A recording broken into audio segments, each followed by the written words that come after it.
Hi everyone, welcome back to my channel. आज की इस वीडियो में हम समझेंगे रेडियो एक्टिव क्षयता का नियम, जिसे हम इंग्लिश में law of radio active decay भी कहते हैं।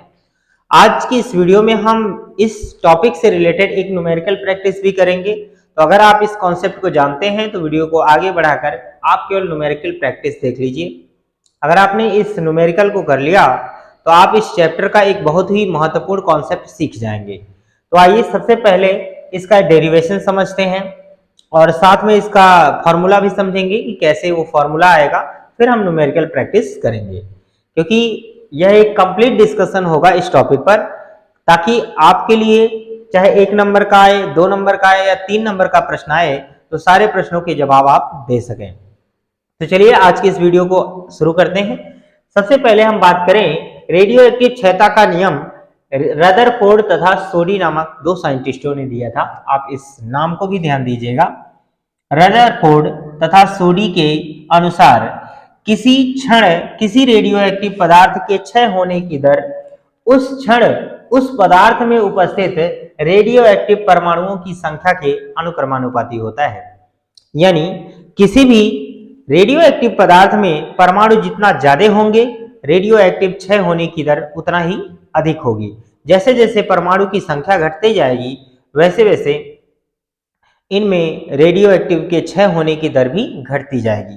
फॉर एग्जाम्पल, मैं आपसे पूछूं कि यदि कोई 100 ग्राम का रेडियो एक्टिव पदार्थ है, यदि मान लेते हैं कि उसका अर्धायु 1600 वर्ष है, हमारे कहने का तात्पर्य है 1600 वर्षों में वह 100 ग्राम से 50 ग्राम हो जाएगा।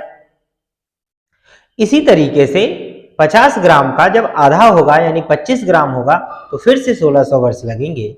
यानी 100 से 50 होने में यानी 50 ग्राम घटने में 1600 वर्ष लगे, फिर 50 से 25 ग्राम होने में भी 1600 वर्ष लगे, फिर अगर 25 से भी आधा हो तो 12.5 ग्राम होंगे और इसमें भी हमारा 1600 वर्ष ही लगेगा।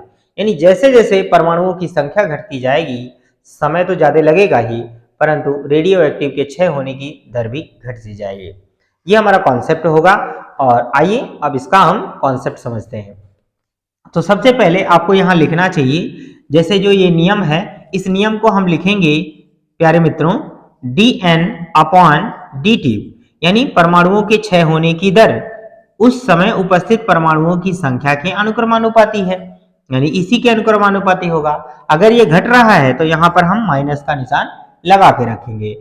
अब ये सारी बातें आपको थोड़ा सा ऊपर लिखना भी पड़ेगा। यहां पर लिख लेते हैं, माना t बराबर 0 समय पर पदार्थ में उपस्थित परमाणुओं की संख्या, पदार्थ में परमाणुओं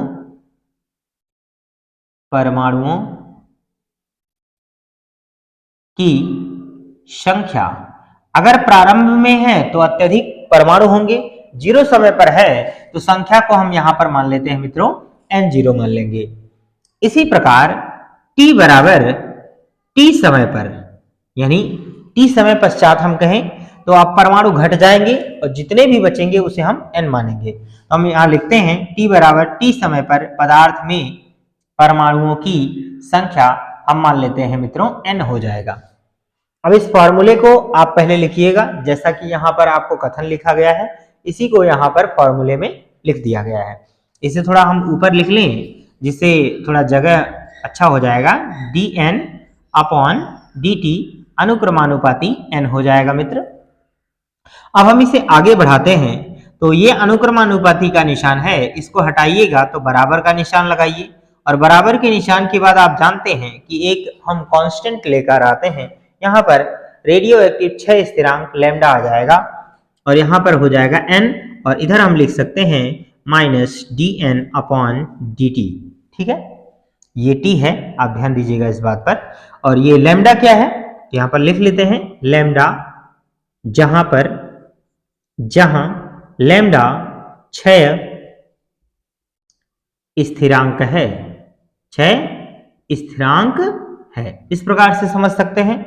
और अगर आप इसको थोड़ा और सॉल्व करें तो ये dt का गुणा यहां पर कर दें और n यहां पर आ जाए तो हम कह सकते हैं मित्र dN/n का यहां पर क्रॉस मल्टीप्लीकेशन कर दें, n आ जाएगा बराबर, यहां पर लैम्डा पहले से है और इस dt का गुणा हो जाएगा तो ये हो जाएगा dt मित्र। अब इसके बाद ये जो माइनस इधर था इसको हम इस साइड में डाल देते हैं। अब इसका क्या करेंगे, दोनों पक्षों का समाकलन करेंगे। तो लिखते हैं समाकलन करने पर, समाकलन करने पर, देखिए ये मैथमेटिकल कैलकुलेशन होता है, बायो के स्टूडेंट को काफी ज्यादा प्रॉब्लम का सामना करना पड़ता है, इसलिए हम बिल्कुल डिटेल में इन सब बातों को डिस्कस करेंगे। तो हम यहां पर लिखते हैं, इधर समाकलन का निशान लगा लेंगे और ये जो dn है इसके गुणांक में हम 1 मान लें तो इसे हम लिख सकते हैं 1/n और यह हो जाएगा मित्र, dn को इधर लगा देते हैं, dn बराबर, इधर भी समाकलन का निशान लगाएंगे तो ये हो जाएगा माइनस लैम्डा और ये हो जाएगा dt। अब इसे हम थोड़ा सा यहीं पर लिखेंगे तो थोड़ा अच्छा होगा क्योंकि जगह ज्यादा लेगा, एक बड़ा डेरिवेशन है।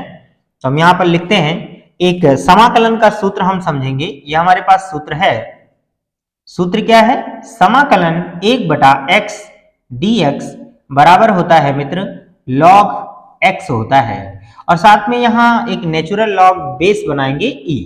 तो यह हमारा क्या है फॉर्मूला, और इस फॉर्मूले को अगर आप यहाँ इस्तेमाल करिएगा, जैसे देखिए 1/x log x बन गया वैसे ही 1/n log n बन जाएगा। तो हम यहाँ लिख सकते हैं log n, आप बेस भी लगा लीजिए e और यह इधर का हो जाएगा प्लस, ये हो जाएगा बराबर और यहां पर लगाएंगे मित्रों माइनस और ये लैम्डा, ये कांस्टेंट हो जाएगा। क्यों कांस्टेंट हो जाएगा, क्योंकि जो चीजें जिस चीज का समाकलन कर रहे होते हैं, जिसके सापेक्ष ये d के बगल में लिखा हुआ नंबर जो है t है, अगर t के सापेक्ष अवकलन करेंगे तो बाकी की चीजें अगर यहाँ t के अलावा कुछ भी है तो वह हमारा नियतांक माना जाता है। और वैसे भी हम यहाँ लिख भी चुके हैं कि लैम्डा एक स्थिरांक है, तो यह हमारा कांस्टेंट होगा और कांस्टेंट का ना ही समाकलन होता है ना ही अवकलन होता है। तो हम ये चीज बाहर कर लेंगे और यहाँ 1 बचेगा। तो यह भी सूत्र आप ध्यान रखिएगा, यहाँ पर समाकलन 1 dx बराबर x होता है मित्र, तो जिसके सापेक्ष कर रहे हैं वही चीज आ जाता है। तो यहाँ पर आ जाएगा मित्र t और यहाँ पर कोई सीमा नहीं लगी है, यानी यह निश्चित समाकलन नहीं है, एक अनिश्चित समाकलन है। तो यहाँ एक अनिश्चित संख्या हम कांस्टेंट c लेकर आते हैं। आप इसे समीकरण नंबर 1 मान के रखिएगा मित्रों, ऐसा मानना पड़ता है, ये मैथ का कॉन्सेप्ट है, तो जिनको नहीं पता है तो इसे आपको याद करना पड़ेगा, समझना पड़ेगा। अब इसे हम और आगे बढ़ाएं तो इस t को अगर शुरुआत समय की बात करें, यानी t को अगर हम 0 लें, यहाँ पर लिखिएगा t बराबर 0 पर, अगर t बराबर 0 था तो उस समय परमाणुओं की संख्या कितनी थी, n0 थी। अब परमाणुओं की संख्या को हम कहते हैं n से, तो हम कह रहे हैं n बराबर हो जाएगा n0। अगर यह सब मान इस समीकरण में रख दें तो क्या हो जाएगा, log ये जो n है क्या बन जाएगा, n0 हो जाएगा। तो इसे लिख सकते हैं n0 बेस e बराबर, यह हो जाएगा माइनस लैम्डा और गुणांक में t का मान 0 रख देंगे, प्लस हो जाएगा मित्र c। 0 का गुणा करेंगे ये खत्म हो जाएगा, तो हम समझ सकते हैं कि c का मान जो आएगा वह log n0 बेस e आ जाएगा। अगर यह c का मान यहां पर रख दिया जाए तो क्या आ जाएगा, देखते हैं। यह हमारा हो जाएगा मित्र log n बेस e बराबर, यहां पर है माइनस लैम्डा t प्लस इसकी जगह पे c का मान यह रख लेंगे, तो यह हो जाएगा log, यहां पर हो जाएगा n0 बेस e हो जाएगा। आप इस तरीके से इस समीकरण को लिख सकते हैं। इसे और आगे बढ़ाएं तो हम कह सकते हैं log को एक साइड में कर सकते हैं, हम ये प्लस है इसको इधर बुलाएंगे तो यह हो जाएगा log n base e minus log n0 base e हो जाएगा और बराबर इधर बचेगा माइनस लैम्डा और t हो जाएगा। अब यहाँ हम log का एक और फॉर्मूला लिखते हैं, यह भी हमारा log का सूत्र है। तो सूत्र होता है हमारा मित्र यहाँ पर log m minus log n बराबर log m अपॉन n। अगर माइनस में है तो भाग आ जाता है आप चाहें तो एक और फॉर्मूला तैयार कर सकते हैं, log m plus log n होगा तो log m n हो जाएगा, यानी माइनस भाग में बन जाता है। हम इसका अपोजिट भी याद कर सकते हैं कि जो अनुपात यानी भाग में होगा वो माइनस बन जाएगा, जो गुणा होगा वो प्लस में बन जाएगा। बहुत ही सिंपल सा कॉन्सेप्ट है, आप समझ सकते हैं। अब देखिए यह फॉर्मूला अगर इस पे अप्लाई करें तो यह हो जाएगा मित्र log, इस सम को लिख सकते हैं n अपॉन n जीरो आ जाएगा और बेस e हो जाएगा बराबर यहां पर माइनस लैम्डा t हो जाएगा। अब फिर से हम एक log का फॉर्मूला यूज करेंगे जिसको हम कहते हैं log m के पावर n और बराबर अगर y है, यह भी हमारा सूत्र होगा log का। यह log का एक कॉन्सेप्ट होता है, तो हम ये कहते हैं, सॉरी इसे ऐसे नहीं करते, हाँ ये भी कॉन्सेप्ट हो जाएगा, लेकिन इससे अच्छा है कि हम एंटी लॉग लेंगे। क्या लेंगे, यहां पर लिखिएगा एंटी लॉग लेने पर, यह तरीका सही होगा क्योंकि ये कॉन्सेप्ट भी है, बाकी उस तरह से भी आ जाता। तो एंटी लॉग क्या होता है, लॉग का उल्टा, यानी दुश्मन। दुश्मन होगा तो उसे मार देगा। जब हम एंटी लॉग लेंगे तो लॉग हट जाएगा। तो देखिए होता क्या है, एंटी लॉग लिया जाता है तो एक फॉर्मूले का इस्तेमाल कर सकते हैं हम, log m के पावर n बराबर अगर y है तो एंटी लॉग लेने पर log हट जाएगा। तो यह दैट इंप्लाइज क्या आ सकता है, देखिए यहां पर हम कह रहे हैं m आ जाएगा और जब log हटेगा तो ये पावर बराबर के उधर चला जाएगा यानी n हो जाएगा, और जो बराबर के इस साइड का है वो पावर में आ जाएगा y। ठीक इसी फॉर्मूले का इस्तेमाल हम यहाँ कर सकते हैं। तो यहां से जब log हटेगा मित्र तो यहाँ e तो बेस है ही, और यह बराबर के इधर वाला इस पे आ जाएगा माइनस लैम्डा टी बराबर, यह जो हमारा पावर है वो इधर चला जाएगा n अपॉन n जीरो हो जाएगा। इसके बटे पूरे का बटा एक मान लें तो इसका क्रॉस मल्टीप्लीकेशन करेंगे, n बराबर इसका गुणा करेंगे तो ये हो जाएगा n जीरो और ये हो जाएगा e के पावर माइनस लैम्डा टी हो जाएगा। आप ये मत समझिएगा कि n जीरो का मल्टीप्लाई यहाँ होगा, क्योंकि यह एक ही संख्या है तो सामने गुणा होगी। यही हमारा रेडियो एक्टिव क्षयता का नियम। दोस्तों आप इस बात को जरा सा ध्यान रखिएगा कि अगर आपको पेपर में ये पूछ लिया जाए कि रेडियो एक्टिव क्षयता का नियम क्या है, तो नियम लिखिए। अगर लिखिए पूछेगा तो नियम लिख के और फॉर्मूला लिख दीजिए, या संबंध लिखिए तो भी आप यही कहेंगे। दोस्तों पेपर में दो शब्द आते हैं, एक संबंध लिखिए और एक संबंध स्थापित करिए। तो जब संबंध लिखने की बात आती है तो हम फॉर्मूला लिखते हैं, और संबंध स्थापित करने की बात आएगी तो आपको डेरिवेशन करना पड़ेगा। तो यह हमने पूरा कॉन्सेप्ट बता दिया है। साथ में ये जो कथन है रदरफोर्ड तथा सोडी का, बिल्कुल आपको अक्षर सह लिखना है, क्योंकि ये नियम है, कोई बनाकर लिखी गई बातें नहीं है। तो आप इसको अक्षर सह याद करिएगा। साथ में यह परमाणुओं की संख्या के क्षय होने की बात है। इसी बात को हम दो तरीके से और प्रदर्शित कर सकते हैं। अगर द्रव्यमान क्षय हो रहा है तो उस समय आप फॉर्मूले को m बराबर m zero e to the power minus lambda t भी लिख सकते हैं। और जैसा कि हमने यहाँ सवाल में लिया है एक्टिवता, तो एक्टिवता यानी रिएक्टिविटी को r से प्रदर्शित करते हैं। तो आप चाहें तो इनकी जगह पे r बराबर r zero e to the power minus lambda t भी लिख सकते हैं। यह एक तरीका है, बस इस कॉन्सेप्ट को केवल लिखने का तरीका है, बाकी आपको फॉर्मूला डेरिवेशन ऐसे ही करना है। ये अतिरिक्त बातें हैं, इनको आप ध्यान रखिएगा।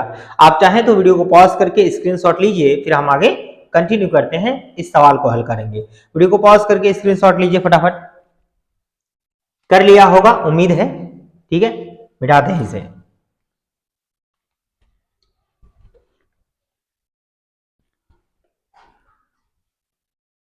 चलिए इसे इरेज कर लेते हैं। धीरे धीरे रे मना सब कुछ होए, और अगर जल्दबाजी करोगे तो सब कुछ हो जाएगा मोए मोए। ठीक है, तो ज्यादा जल्दबाजी नहीं करते हैं, धीरे धीरे सारी बातें समझते हैं मित्रों। अगर जल्दबाजी करेंगे तो सब कुछ मोए मोए हो जाएगा।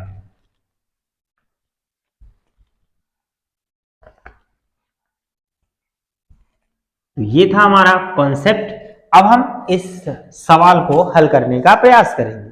इस सवाल को हल करेंगे जो कि लिखा है एक रेडियो एक्टिव समस्थानिक की अर्धायु T वर्ष है, कितने समय के बाद इसकी एक्टिवता प्रारंभिक एक्टिवता की 3.125% तथा 1% रह जाएगी। कैसे इस सवाल को हल करेंगे आइए देखते हैं। सबसे पहले हम पहला पार्ट हल करेंगे, ए वाला पार्ट। इसमें हम ये बात मान लेते हैं कि माना प्रारंभ में प्रारंभिक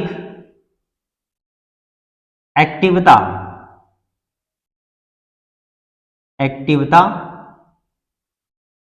बराबर है मित्रों R0। जैसे हम N0 मान लेते हैं शुरुआत में, तो R0 मान लेते हैं। अब हम ये मान ले रहे हैं कि N अर्धायुओं के बाद, अब यहां एक कंफ्यूजन बच्चों के मन में रहता है कि सर अर्धायु तो आपने मान लिया है, एक T है, तो फिर अर्धायु कैसे होगा।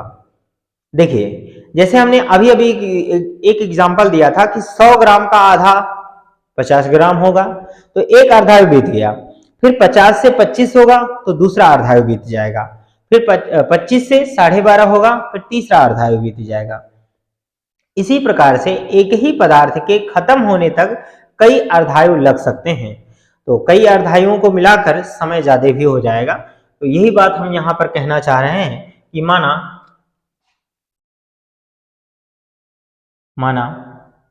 n समय पश्चात या n वर्ष पश्चात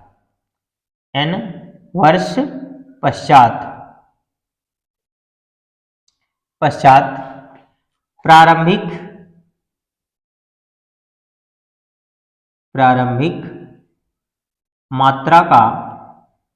मात्रा का शेष रह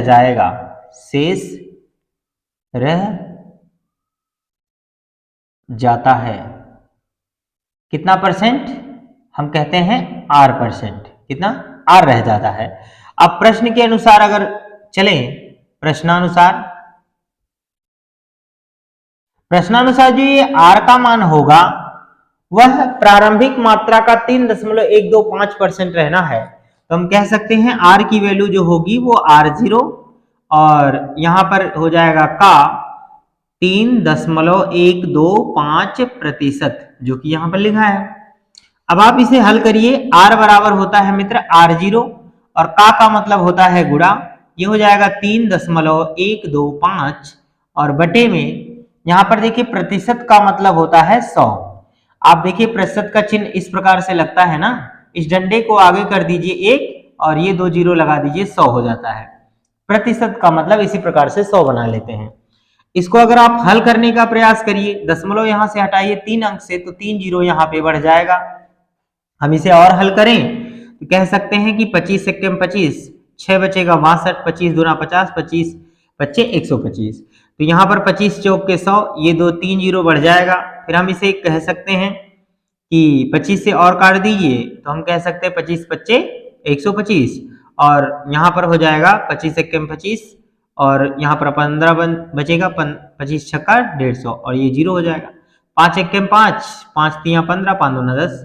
तो कुल मिलाकर यह आ जाएगा R बराबर R0 का गुणे 1 बटा आ जाएगा मित्र 32।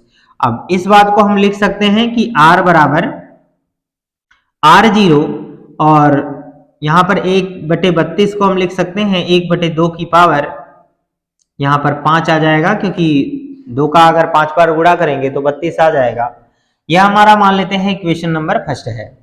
इसी प्रकार से हम ये भी तो जानते हैं अर्धायु का मान, परंतु अर्धायु ये इस तरह से लिखिएगा, अर्धायु R बराबर होता है R0 1 बटे यहां पर 2 का पावर n। ये समीकरण नंबर 2 हो जाएगा। समीकरण 1 और 2 से देखिए, समीकरण 1 व 2 की तुलना करने पर देखिए ज्यादातर लोग समझ नहीं पाते हैं। अब देखो इन दोनों की तुलना करोगे तो बराबर के इधर R आ रहा है, बराबर है, कोई दिक्कत नहीं। तो R0 भी बराबर है, कोई दिक्कत नहीं। तो यह पद जो होगा इस पद के क्या हो जाएगा, बराबर हो जाएगा। आप चाहें तो इस r की जगह पे ये मान रख भी दीजिए, तो r0 से r0 कट जाएगा, तो भी हम कह सकते हैं 1/2 की पावर n बराबर आ जाएगा 1/2 की पावर, यहाँ पर जो 5 है 5 हो जाएगा, तो हम कह सकते हैं कि n बराबर आ जाएगा मित्र 5। यह अर्धाइयों की संख्या है, अर्धाइयों की संख्या n बराबर कितना आ जाएगा 5। अब हम कह सकते हैं कुल समय की बात कर लें। कुल समय यहाँ पर लिखते हैं, यहाँ पर लिख लीजिए, थोड़ा सा दिक्कत होगा, या इस समीकरण को थोड़ा इधर हल कर लेते हैं ना, थोड़ा दिक्कत नहीं होनी चाहिए आप लोगों को। समय बराबर क्या हो जाएगा, समय t बराबर हम जानते हैं n गुणे होता है t, तो t बराबर n का मान कितना है 5 और t इतना वर्ष लग जाएगा।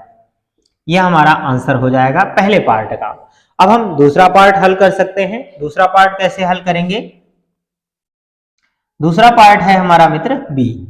इस बार क्या कह सकते हैं, जैसे इस बार हमने किया था r बराबर r0 का 3.125%, ठीक इसी प्रकार से हम यहां पर लिखेंगे मित्र r बराबर r0 का 1%। तो हम इसे आगे बढ़ाएं, r बराबर r0 गुणे 1% का मतलब होगा 1/100। लेकिन अब आप देखिए यहां पर ये फॉर्मूला नहीं लगा पाएंगे, क्यों? क्योंकि यहां पर 1/2 का पावर बन रहा था, इसमें पावर नहीं बन रहा है, 2 का पावर नहीं बनेगा, तो इसलिए हम दूसरे फॉर्मूले का इस्तेमाल करेंगे। यह आप मान लीजिए कि समीकरण नंबर 1 है।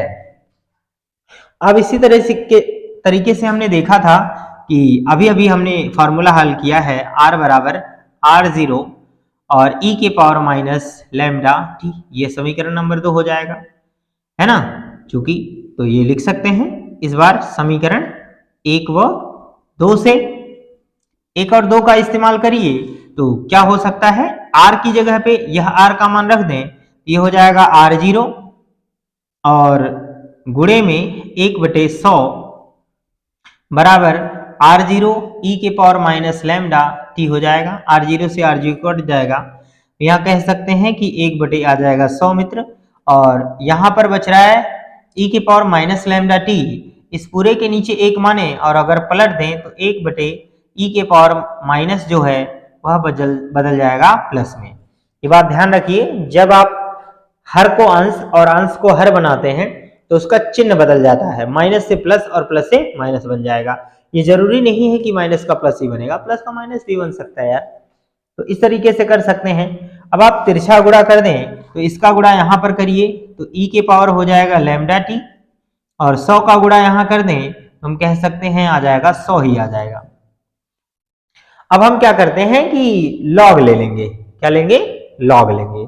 तो आगे बढ़ते हैं इसे, तो लिखेंगे लॉग लेने पर, लॉग लेंगे तो इधर आ जाएगा मित्र क्या, लॉग।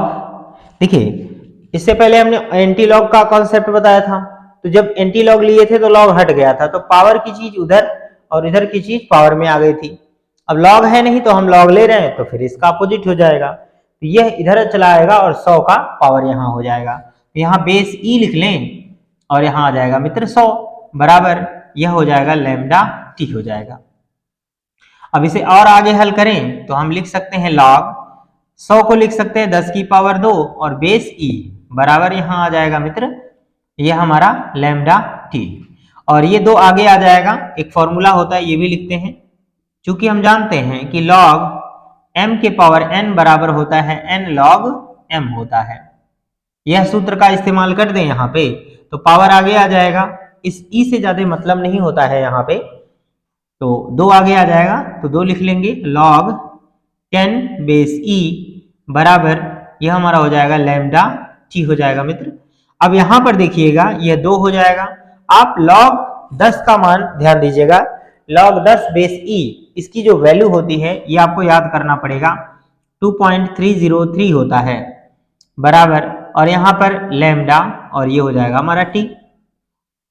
इसका मल्टीप्लीकेशन कर दें तो हम यहाँ कह सकते हैं कि 2 तियां 6 हो जाएगा और 0 2 तियां 6 दशमलव 2 दूना 4 हो जाएगा।